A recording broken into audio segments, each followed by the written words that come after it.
The automobile is one of the most important inventions that revolutionized the modern world. In America, the rich history of car culture runs deep as technology continues to shape the future of the industry. Jason Stein, former publisher of Automotive News, is here to share the stories of people passionate about cars, from industry leaders and innovators to car-obsessed celebrities. Buckle up as Jason takes you inside the boardroom, onto the track, and around the bend on Cars and Culture on SiriusXM Business Radio.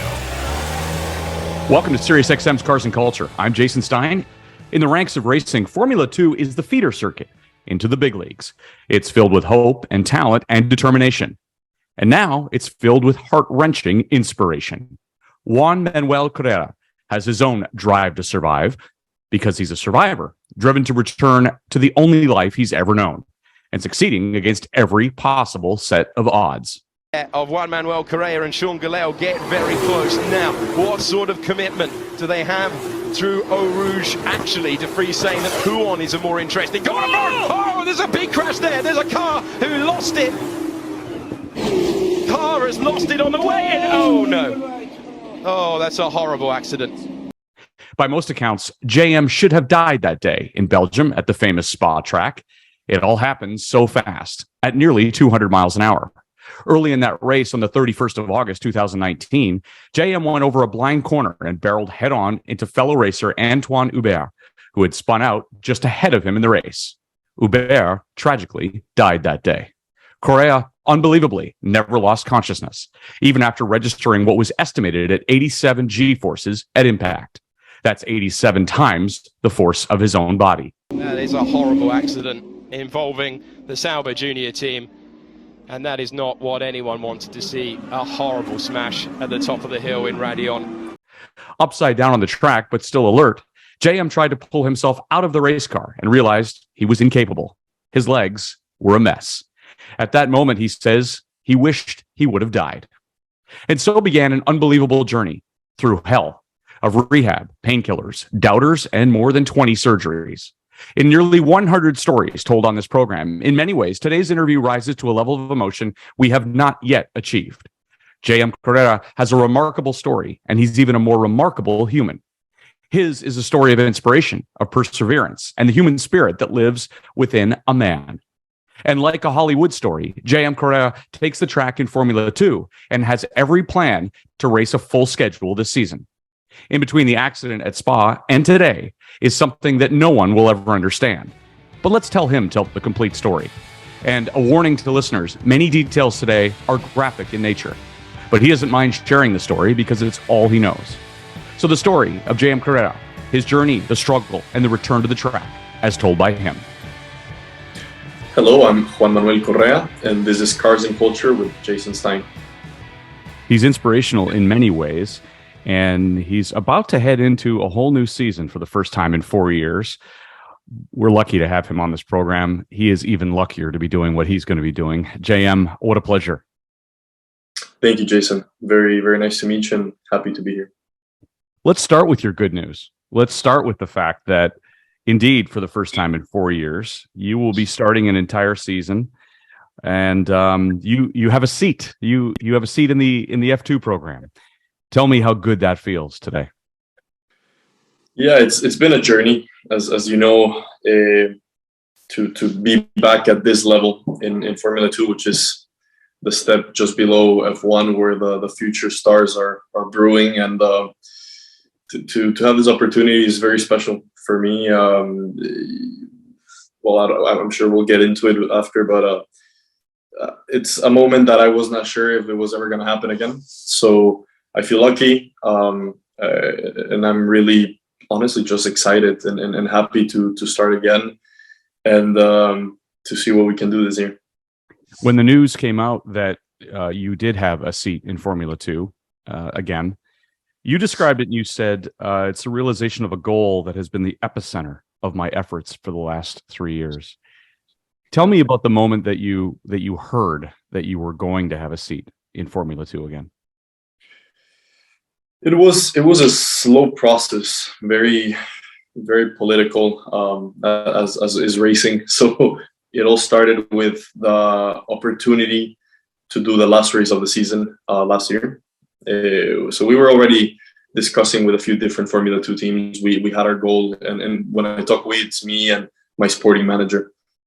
So we were talking back and forth, but the market was very, very competitive for this year. There were more drivers than seats available. So we knew we had our work cut out. And then Van Amersfoort came up to us and said, hey, one of our drivers is not going to finish the season. So we have an empty seat. Why don't you come and give it a go, see how you feel with the team, see how we feel with you. So obviously we jumped to that opportunity. We took it, and I knew it was really important to make a good first impression and to understand if this was a team that I would like to work with, and vice versa. So that's how it started. But already before we even got to the race, I felt like our chances of signing for this year were pretty good. I had a good feeling about it, and it ended up happening. So post race, it was already pretty much decided during that weekend, and it was a big relief to be honest, because there were many people, many drivers that ended up without a seat this year. Formula 2 is exploding just like Formula 1, so the demand is very high. You remember the moment? Was it a phone call? Was it an email? How did you find out? Yes, it's confirmed that this is what you have. It honestly was the moment I received the signed contract on their part.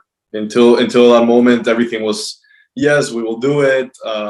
Sounds good. It's agreed verbally, but for me, until I see a signed contract, it's not really valid. So as soon as I got that contract, I signed it on my end, sent it back, and I started kind of breathing again, because it was a pretty stressful three month process of negotiating and dealing with the other team. So I don't remember what day it was, but I remember the rest of the week I was just very relaxed.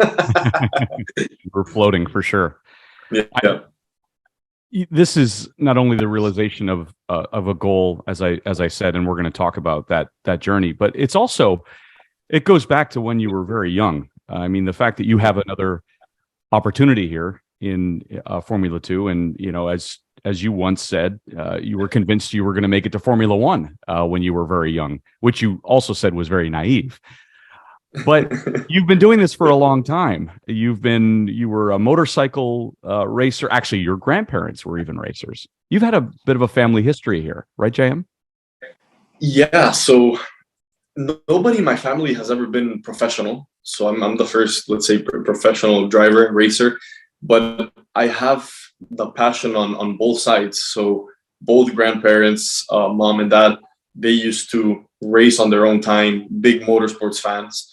And same thing with my dad, uncles on both sides as well. Everybody was just involved somehow in racing. So my dad used to race rally. My uncle used to race rally with him, karting as well. And my dad was really big into motorcycles, motocross and enduro. So actually I began racing motocross when I was 4 or 5 years old. I basically grew up on bicycles and bikes, anything that had wheels and an engine on it.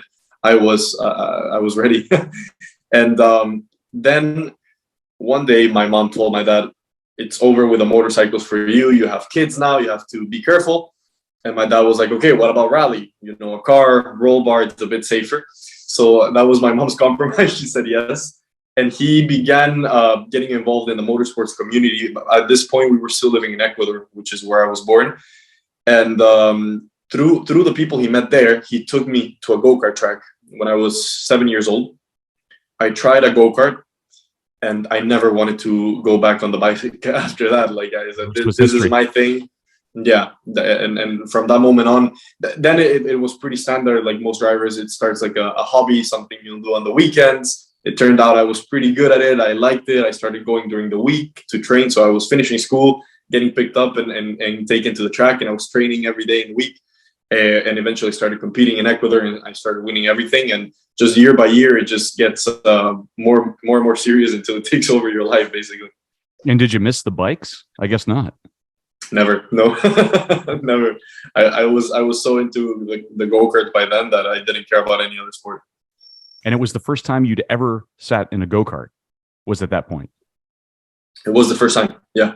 It was the first time, and yeah, honestly, I think after the first time I sat on the go-kart, I never did another competition on a motorcycle like that. That was it. Just switched. And to be fair, my mom was kind of glad about it too, because she was not a big fan of me racing motorcycles. So it all kind of worked out. No mother is a fan of motorcycles for their children at all, right? Yeah. True. So you end up being really good at karting, and in fact worked your way up not only in Ecuador but in the United States when your family moved to Miami. And now all of a sudden there's a whole different trajectory here. And when it really switches is when you start to get homeschooled, and then you go to Italy as a very young man. How old were you? Yeah, so I moved out of the house when I was 14. Wow. That's when I signed my first, I would say, professional contract. And the deal, it was just after I had won the world championship. So we moved to Miami. I worked my way up the American karting ladder until I won the national championship in the USA. This was 2013. And later that year, by winning the national championship, I had an invitation to go do the world championship.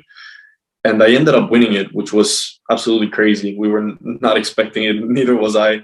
I think first time an American has won it since the 1980s, and I've been the last one ever since. So it was really like a wow. And that was the point where I started receiving offers to go over to Europe, which was my goal, to go over to Europe because I wanted to head through the F1 path, not IndyCar. And the best offer came from Italy, and I convinced my parents to let me follow my dream and move out there. So yeah, 2014, 14 years old, I packed my bags and arrived in Italy.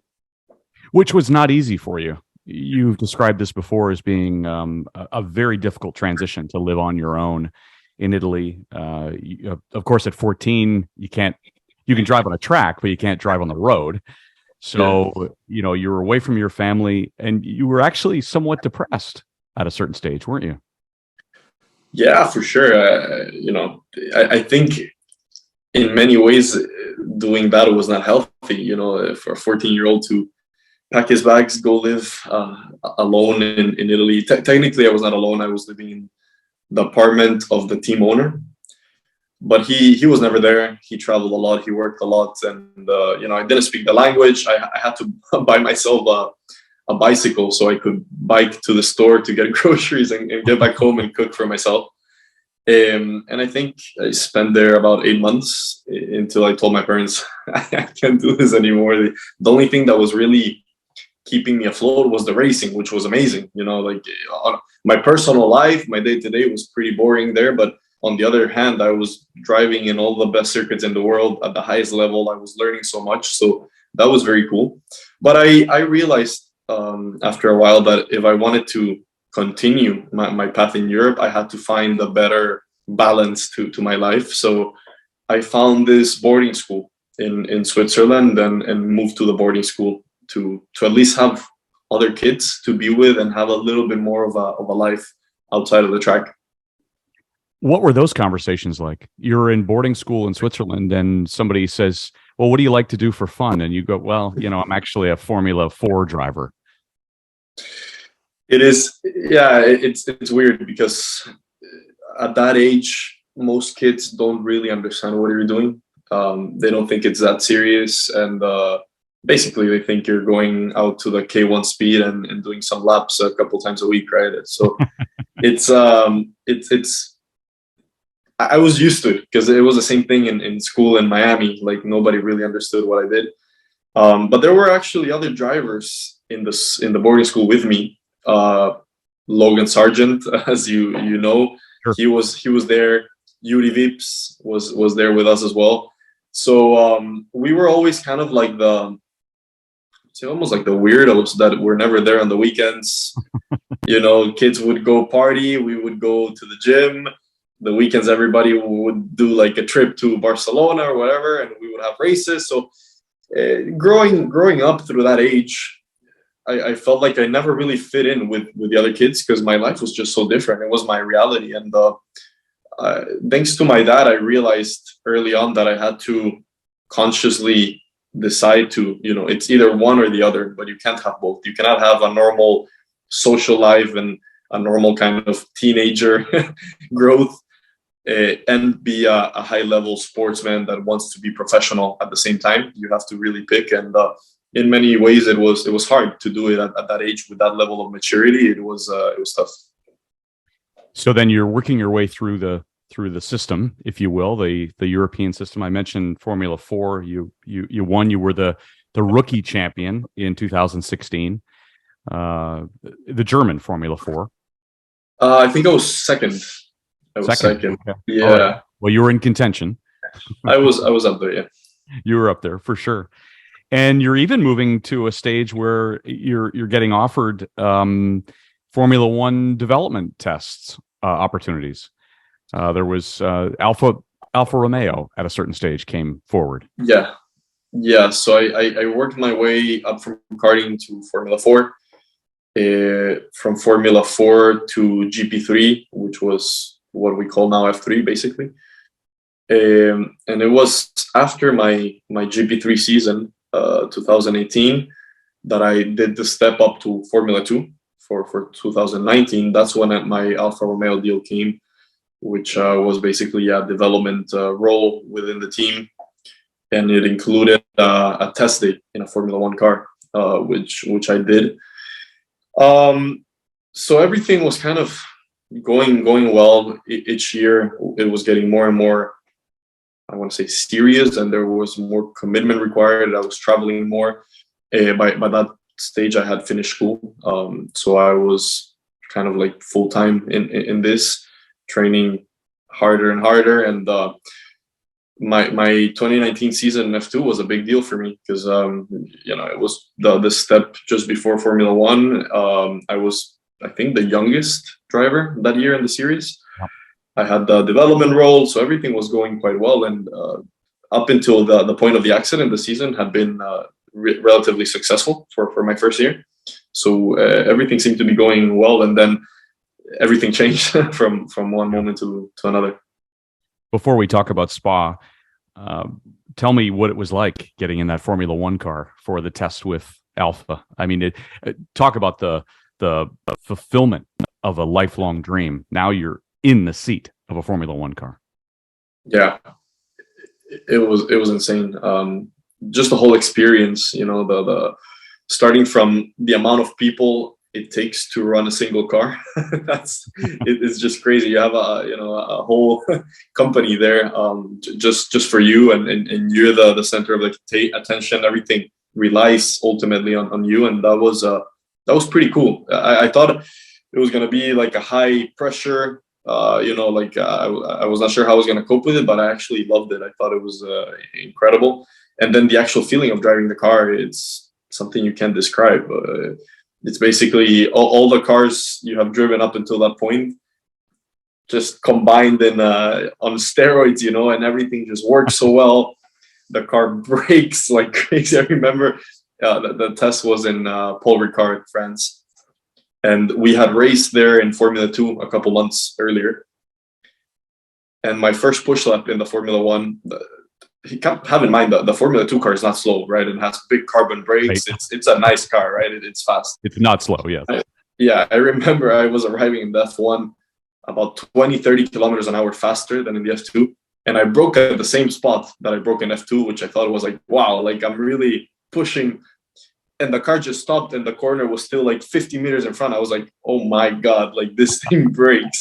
So I took a bit of a couple of laps to get used to. And then just everything, the drivability of the car, in many ways, it was easier to the F2, to be honest. Like you can really feel the hundreds of millions of dollars of development that go into such a car when you drive it. It was impressive. And acceleration, I'm sure, is a little different too. Acceleration is obviously better. It's faster, but it's not the most impressive thing. It really isn't. What really impresses you are the brakes and the high speed corners. Just the speed you can carry through the corner. The neck, you feel it quite a bit. G-forces. It's a different animal. Very, very cool. All right, let's talk about Spa. So what do you remember about that day before the crash? I mean, you were very hopeful. It was 2019. The season is moving along well. And then next is the race at Spa. What do you remember about that morning or that day?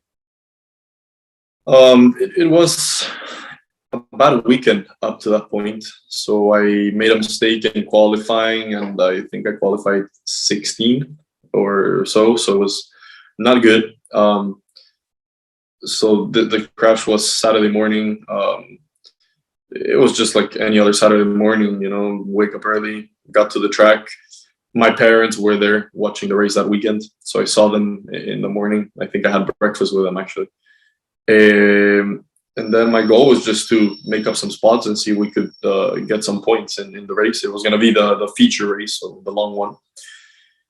We started the race, and then at the beginning of the second lap, that's when the crash happened. And I remember it all. I never lost consciousness. It all just happened super fast. We were going up Orush Radion, which is a blind corner, a flat out in the F2. So we're going up there at around 260 kilometers an hour. So 160 miles an hour up this corner flat out. And I remember when I got to the top of it, I just saw a piece of carbon sliding in front of me in the track, and it went under my car. So it got stuck in the floor of the car. My front tires lifted up, and I was a passenger at that point. And I thought I was gonna hit the wall, so I braced for impact. And then, kind of last minute, I remember I kind of looked up, and I saw another car in front of me, and I just hit the other car. So it all happened in a matter of, I don't know, a second, half a second. So it was very fast. And then the next thing I remember was just the pain in the legs immediately, which was very scary, because usually with the level of adrenaline that we have, we don't feel much pain when we have crashes. But in this case, it was pretty much immediate, and I couldn't breathe as well from the actual impact I had on the chest. And the car stopped face down, and there was some smoke coming out. So I just went into kind of survival mode, unstrapped myself, took the steering wheel out, and started crawling under the car. And as I was crawling, and the pain in the legs was terrible, I kind of thought that my legs had been cut off, because I couldn't move them. They were like hanging like if I was like a puppet, right? Like my legs were just facing the wrong way, and I was crawling with my hands, and the pain was insane. It was crazy. And the medics arrived, and they sedated me, because actually one of my legs got stuck inside the cockpit. Like the bone was sticking out, and yeah, it was nasty. It was really bad. Wow. Yeah.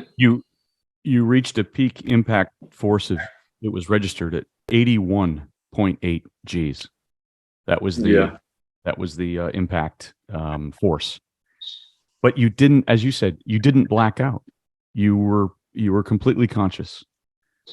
And yeah, obviously your first thought at that point is, I'm guessing, well, I'm still alive, and how do I stay alive, right? Actually, it's funny you say that, because one of the things I remember clearly, the moment that I was getting out of the car, was that if I would have a gun in my hand, I would shoot myself, because the pain was so bad. Like I remember having time to think that, like it was like I guess when you reach certain levels of pain, people pass out. But because I had so much adrenaline at the same time, I couldn't pass out. So my body was just in a state of shock, and I almost couldn't breathe from the pain. It was just like unbearable. And I remember I had time to think that, like, I want to shoot myself. So it's pretty dark, but it's something I remember thinking.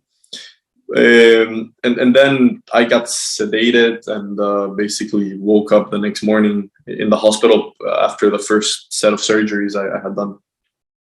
How many surgeries did you have? In total, up to this point, between 20 to 25 surgeries. Wow. Yeah. And the doctors had a pretty grim report for you. They said you're probably never going to walk again. They recommended that your leg be amputated, and you pushed back on that.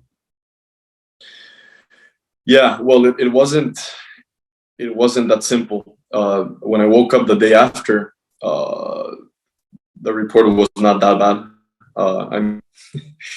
My left tibia had been broken in 2 places. They titanium intramedullary rod through it and stabilized it, so it just needed time to heal.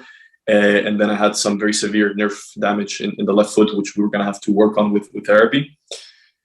The right foot, the ankle was destroyed. It wasn't a clean break. It was just, almost ground the bone, right? So in the hospital in Belgium where I was, which was a smaller hospital, a university hospital, they said they couldn't save that leg themselves. So they recommended that we transfer to a better hospital, a different country, and try to get it saved. But then what happened is I started complaining about my lungs, which the day after, it was not on our radar. We thought there was no other damage. I mean, I had a bit of water in the heart and some damage to organs from the impact, but nothing life-threatening at that point.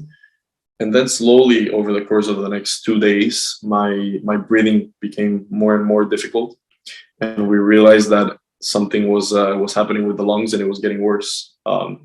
So that's when everybody started panicking, because literally the doctors in the Belgian hospital didn't know what was going on. And we were lucky to have been recommended by a friend of ours, a very good doctor, to fly to London in case my lungs would collapse, because in London and in a hospital, specifically in London, they have this machine called the ECMO, which is basically an external lung that keeps you alive when your lungs collapse. This machine did not exist in Belgium. Very crazy.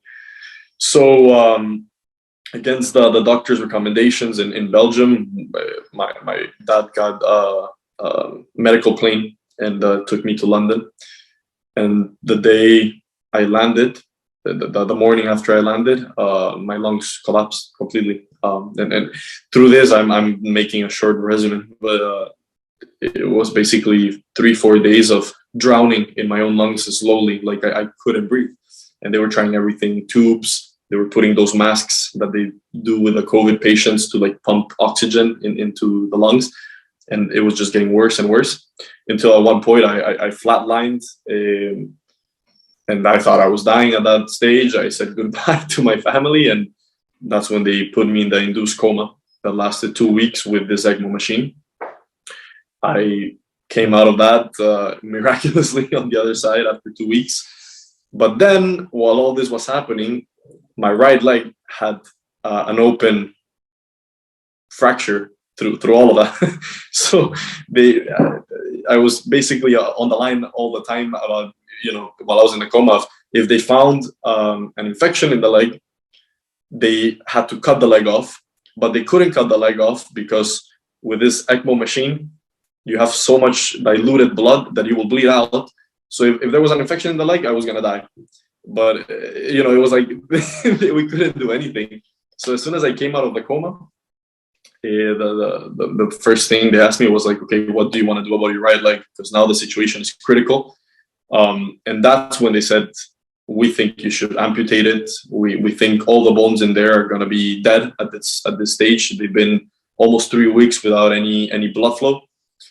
So it's your decision. And basically, I remember they gave me a big book with all the possibilities, all the outcomes. And it was like, I don't know, 10, 15 different outcomes, because they didn't know what they were going to find inside.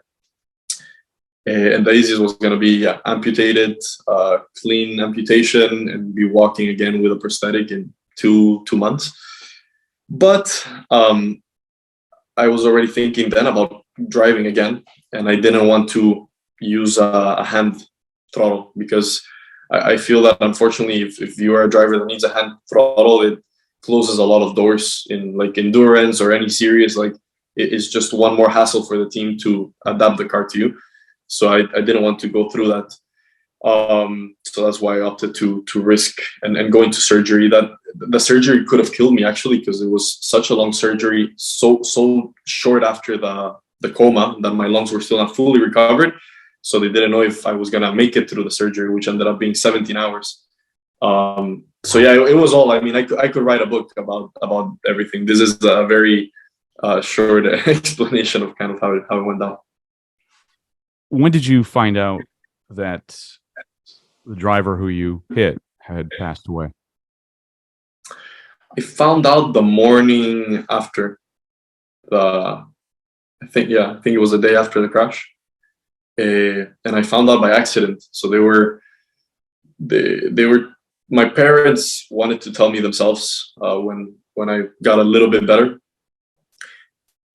But actually the morning after the accident, a Belgian prosecutor came into the hospital, into my room, and started making me sign some documents. And one of the documents was basically a letter acknowledging that someone had died in the accident and that I could be liable. So they had to make me sign that before leaving the country.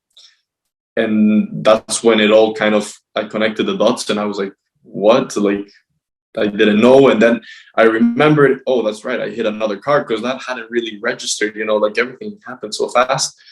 And that was horrible. I mean, the nurses had to call my parents. I think it was 6:30 a.m. because I was just sobbing in the hospital. Like I had a full breakdown. Yeah, you said that you thought that you were actually having a hallucination about the whole event. It was so unbelievable. Yeah.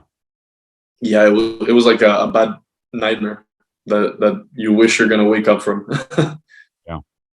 Yeah. Have you seen the video? Obviously, you've seen the video. How many times have you watched the video? I've seen the video many times. Yeah, I've seen many different videos actually on the accident and different angles, and yeah, but it's not something that really shocked me. It's something that I've had to live with, and I think about every day, and it's been already 3 years. So for most people, when they talk about it, like for example you right now, this is not something you think about on a daily basis. So obviously it's quite shocking, and it's super sad, and it's an emotional story.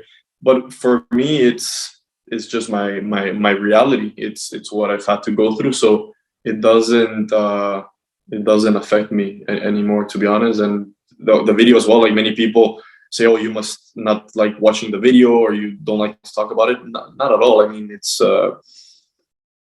something that happened, and it is graphic, but I don't have any sort of I don't know how to explain. Sure. No, I understand. The rehabilitation process, you described it. You said if it were to happen again, I would choose to amputate my leg. It was so difficult. Yeah. Tell me a little bit about that. I stand by that. Stand by that. Yeah. Man, it was that was arguably just as hard or well, I don't want to say worse than the accident itself, but it was a tough time. Just the whole thing, starting from the pain through months and months of just like constant pain. The medicines I had to take, the side effects of those medicines, to just the actual amount of work, amount of surgeries, like really the resilience I had to get through that was I don't know if it's something that I would put myself through again, to be honest. And that's what the doctors told me when they recommended the amputation, it was like, we don't think you are aware of the actual process this is going to be for you. If you do end up trying to save the leg and everything, kind of, even in the ideal scenario, it's still going to be a nightmare. And that for me was difficult to understand when they were saying that, because I was like, who in their right mind would amputate their leg when there is even the slimmest chance of saving it? But then as I was going through the process month after month, I was like, oh, now I know why they said that. So yeah, it was hard. It was really hard. You had open wounds for 14 months. You said that you would bleed all day. You can't move your leg. The metal would move and the skin would open up. You'd get infections, and you spent 3 or 4 months on antibiotics through an IV, right? And then probably on top of it, then it was the depression that you faced. Yeah. So what happened initially? So I had the exoskeleton in my right leg, which had, I think, 16 or 17 nails crossing the leg. So it was open wounds, basically. And the more I would do rehab, the more I would move around, those wounds would open and close all the time. So there was a lot of bleeding and a lot of infections. So that's why I had to be on antibiotics quite often. At some point, I had a bit of a potentially dangerous infection, and that's when they put me in the what's it called, intravenous antibiotic, IV antibiotic, which you carry around. So I had these little pouches, and I would put it in my pocket and go to the gym with antibiotic going in. And then the depression was the worst, I would say, the first 3 months. And I realized quite early on, thank God, that it had a lot to do with the opioids I was taking. So I was on OxyContin, oxycodone, everything you can get for the pain. But I started getting really bad side effects until one day, about 3 months after I got to Miami, I said, I can't do this anymore. And I cut the opioids completely. I hallucinated for about 6 days straight. So, wow. Like in the movies when they lock like an addict in this room and he goes crazy for a few days, that happened to me for 5 days at home. Wow. But I was convinced, like I would rather go have the pain than the secondary effects of the medication, because it was horrible. And all the while, you keep your focus on, I'm going to walk again. More importantly, I'm going to get into a race car again, right? Yeah. So very early on, still in the hospital, I told myself, okay, I'm going to drive again. I'm going to come back. And really, I did that for, I would say, 2 main reasons. One, because it was my life. I had sacrificed everything up to that point to be a racer, and I was not about to throw that away. But number 2, and this was a really, honestly, a smart move on my side, I realized I needed to find something to motivate me, to get me through the process. I knew it was going to be a long, long journey ahead. And I'm someone that works with goals and having big things to look forward to, and always thinking about the next step. So I was like, okay, it seems like it's maybe impossible. And at some points I had doubts myself, but I'm going to work for this, and I'm going to prove a lot of people wrong, because many people, and rightfully so, thought that was it for me as a driver. Like there was no coming back from that. People told you that it was impossible to come back. Nobody told me it was impossible, because they felt pity. You don't tell that to a kid in a wheelchair with 18 medals crossing his legs, who keeps saying that he will come back. But yes, people did think that, and especially to this level. I mean, even to a normal kid who's racing, for them to make it to this level, to Formula 2, it's like a dream, right? So to a guy that's in a wheelchair who doesn't even know if he's going to be able to walk again on his own leg, of course you don't say no, that's impossible, but you kind of say, yeah, sure, we'll see, right? And that was a bit the reaction from everybody, and I was fine with that, Like I said, I didn't need anybody to believe me, because I believed in myself.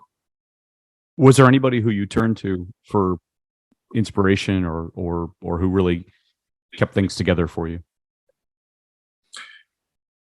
My family, very much so. I'm really blessed, to be honest, to have the family I have, and the support system with them was the best I could have hoped for. It was something that was very traumatizing and hard for them as well. So, but even through all that, they kept strong, and always they never pitied me, which I really liked. So they were tough on me, even in my weakest moments. They were like, figure it out, like get your shit together, pardon my French. But and sometimes I was like, how can you be, so cruel, I'm suffering here. But then that's what really, kept me going. And I have incredible friends as well, incredible colleagues, people that I was already working with back then, for my performance, psychologists, trainers, that they were with me through it all as well. So I relied on many people. Yeah. What was the moment where you really felt that things were turning positive again? What was the stage where you realized, okay, we've cleared some major hurdles here, and I think it's actually possible to get back in the race car again?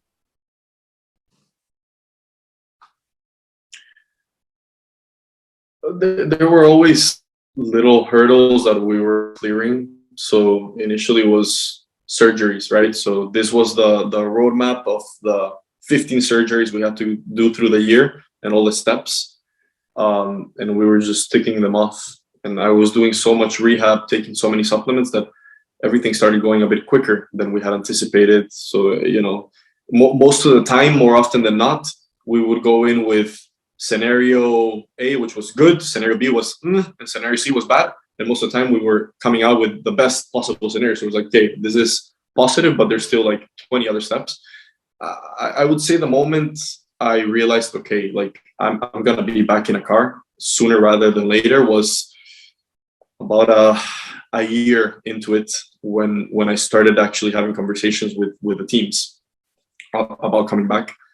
And don't get me wrong, it was still ways off. Like there were a lot of things to do, many surgeries. I was still mainly on a wheelchair, but I could already envision where I would be a few months from then. And that was something that I was very good at, actually visualizing what the process would be for the next few months. So when I was in a hospital bed, I was already visualizing me being in a wheelchair. When I was in a wheelchair, I was visualizing me walking with crutches. And then when I was with crutches, I was visualizing me learning how to walk without support again. And so it was always, I was always kind of very aware of what was coming next and what the hurdles would be.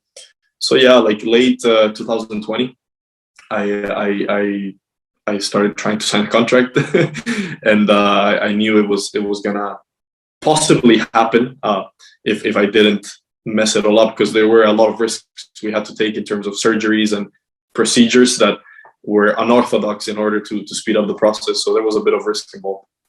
So the moment you got in the car for the first time since the accident, tell me a little bit about that.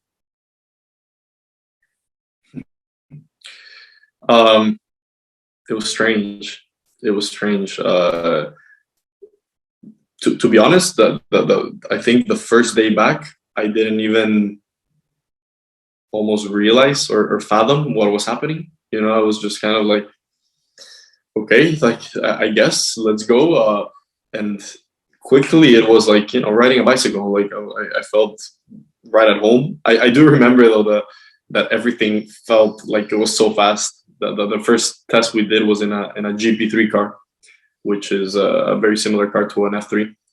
And it just felt like I was driving an F1. Like I was like, holy shoot. Like everything was coming very fast. My field of view was way too small. Like my reflexes were a bit rusty. So it took a lot of work. And it was pretty surreal. And then over the course of the first couple of months, I was so deep into the process of keeping the rehabilitation, training, losing weight, getting strong, preparing with a team, that I didn't really kind of look at the big picture for a while. I would say probably the first race I did in Barcelona was the biggest moment where I was like, holy shit, I'm about to start a race again. And I was so nervous. And that's when, like, okay, this is actually happening. The doctors worried about flashbacks, didn't they?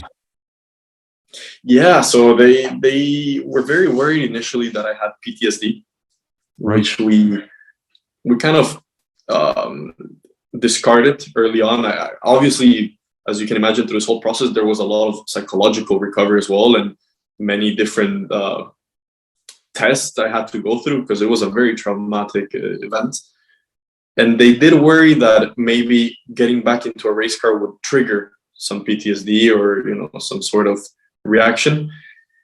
But it was never really the case. I'm not gonna say I didn't struggle with it, because I did think a lot about it in the beginning. I remember the first few races I did, I was kind of like going into the car thinking like, now I know that this could be my last one.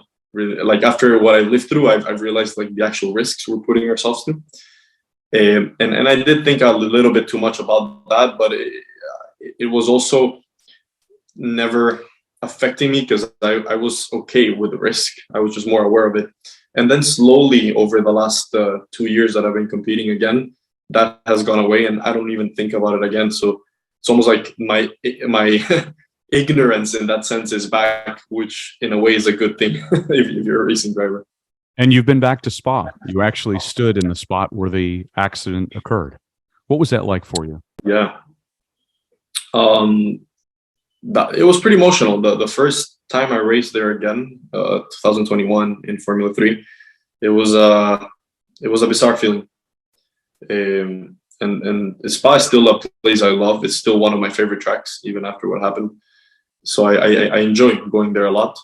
But the first year, also, there was so much noise media-wise about me returning that it was just a very intense and emotional weekend. Yeah. Are you, when you think about where you are now, what you've been through, I mean, you're an inspiration for so many, JM. Do you think of yourself that way? Can you be inspiring to those who are going through enormous issues? Well, I hope so.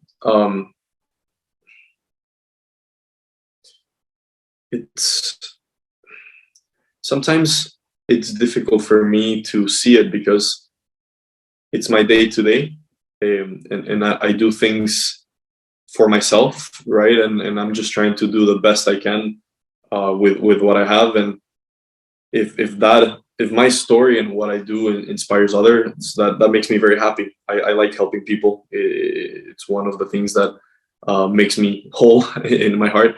So that's nice. But also at the same time, when it is your day-to-day life and it's your story, sometimes you kind of lose sight of the big picture.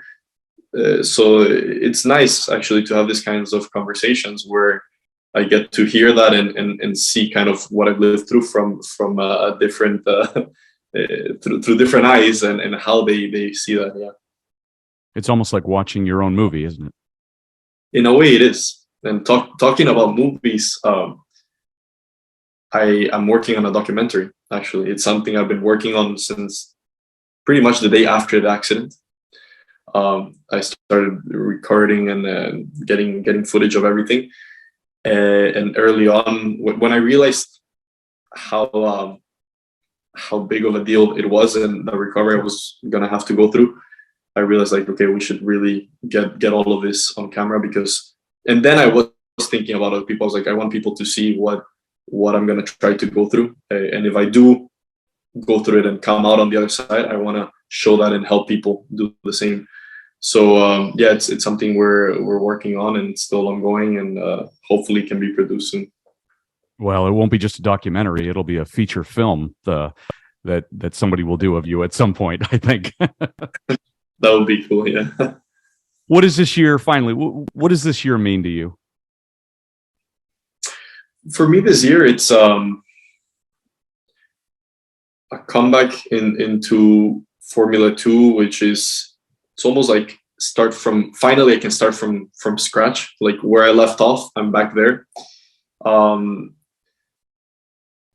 it also means just what, like kind of like a check, like, okay, I'm back in F2, but I'm a guy that doesn't settle just for that. So I want to win. I always said that I don't want to come back to racing just to race. I want to come back and win, and I still want to make it to Formula One, and I want to be the best. So this year, really, my main goal is what is my plan mid to long term in these categories? What are my goals? What is my dream? What is possible and what's not? And with all that in mind, it's still F1, and the first step to do that is win Formula 2. Racing is such a small community, really. Have you had other drivers reach out to you in the last couple of years? Yes, many, probably most, I would say. And I've developed some very nice relationships with many of them that sparked through the post-accident recovery and messages. So that has been pretty cool. I've also changed a lot as a person with what happened. I've grown a lot, matured very quickly, and that has made me seek out more meaningful relationships with other drivers and with other people in general. So there have been many positives that have come from this, and now I have a few drivers that I'm pretty close to and that know me, I would say, truly as how you see me now here, and not just my racing persona out on track or like the after party, because that's a bit how you know a lot of the drivers, but they're not truly your friends. But I have made some in the last few years. Well, as a 7-year-old, you were convinced that you were going to be in Formula One. You later said that was naive. I don't know that it's so naive anymore, JM. We wish you the absolute best of luck. Your story is inspiring for everyone. Thank you very much. It really means a lot. Thank you. Thanks again to my guest today, Formula 2 racer JM Correa. And to see my interview with JM, go to the Cars and Culture YouTube channel. Like and subscribe to see more than 90 interviews. And thanks for listening to the program. You can follow us on LinkedIn and Facebook, as well as on Instagram at Cars and Culture SXM and on Twitter at Cars and Culture. I'm Jason Stein in Detroit. We'll see you down the road.